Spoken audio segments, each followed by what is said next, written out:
Yeah. All right.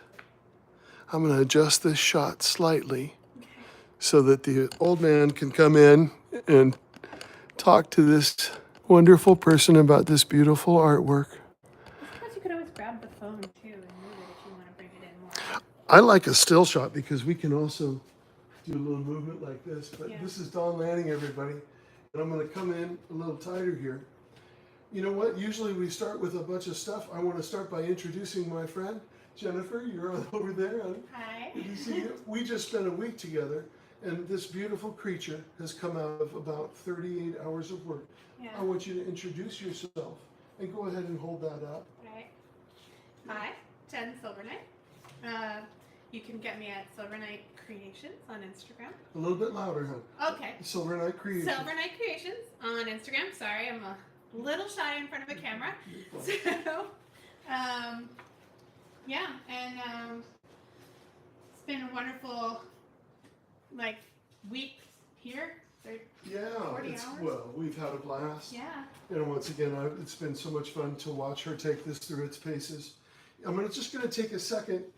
I love this piece so much because there's so much to discover here.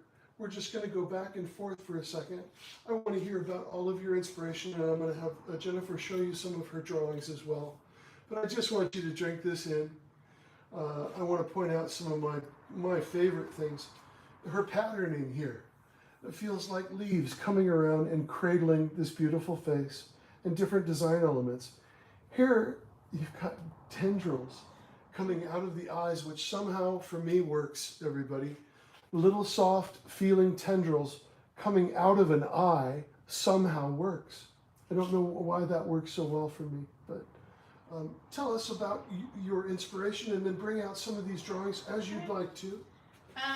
Yeah, so I've been obsessed lately with flowers, and so I kind of wanted to create a character that is a flower, and but I wanted her. I went through an evolution with her.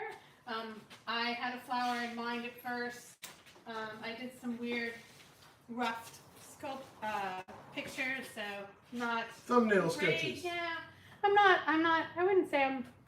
That's when I was starting to get an idea. Went a little more alien here.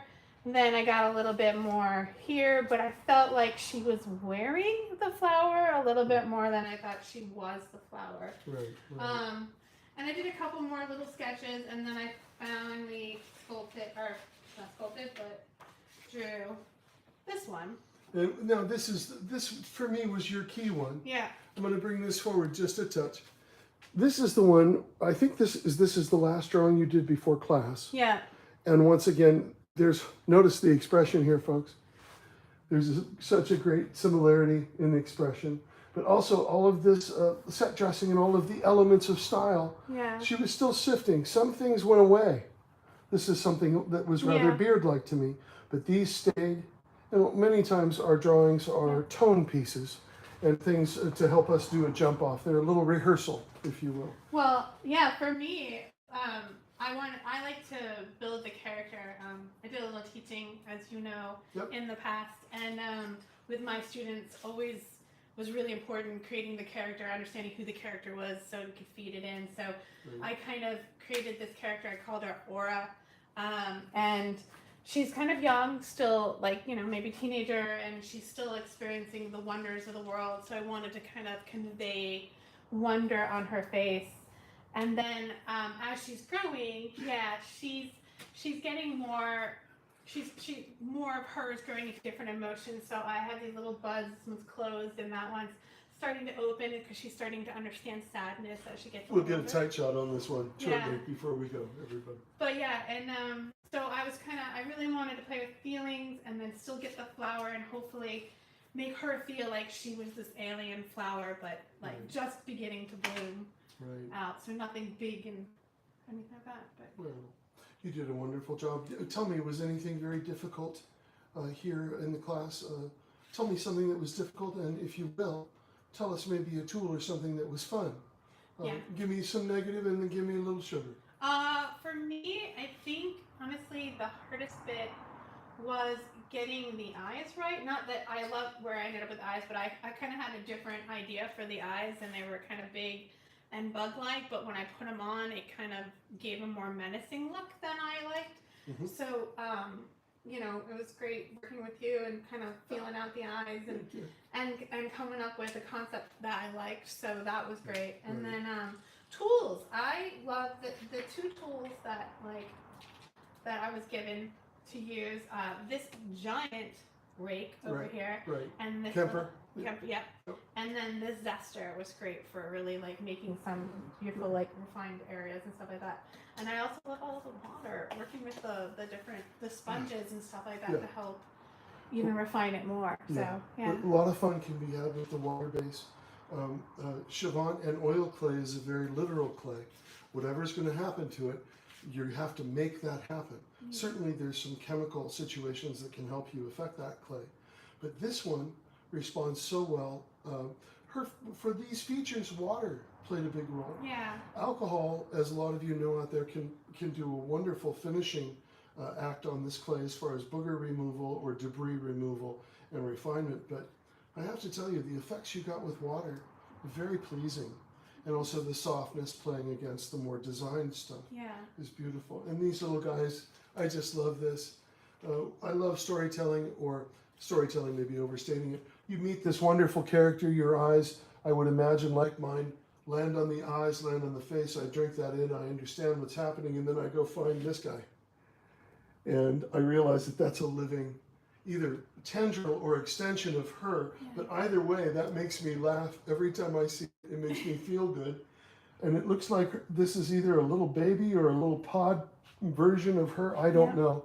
And this one, Jennifer came on with this very quickly. It was in her concept early, but we didn't know if she was going to get to it.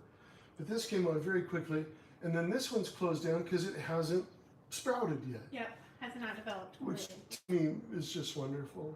Also, I must say for me, a lot of beauty is communicated in the mouth. And you have a very natural presentation on the mouth. And of course, the eyes are fantastical. I love that you left in the color of the eye. I think it's wonderful. And, well, these eyes are extra fun for me because it's the design element that is represented here against her face that hides the beauty of her face and her countenance. And then you have another layer and another layer. I'm going to turn this towards you and we'll get a nicer shot before we leave. Here's the first layer. The design is actually a first layer. This is a second layer, this is a third layer, this is the fourth layer, and you could almost imagine her continuing on. But, well, the concept is fully realized. When she blooms entirely. Well, yeah, you can imagine this stuff opening up or closing up in a performance. And once again, well, you had some wonderful tool use. She brought some great tools of her own. I got to mention this. You also teach. And she's had huge classes.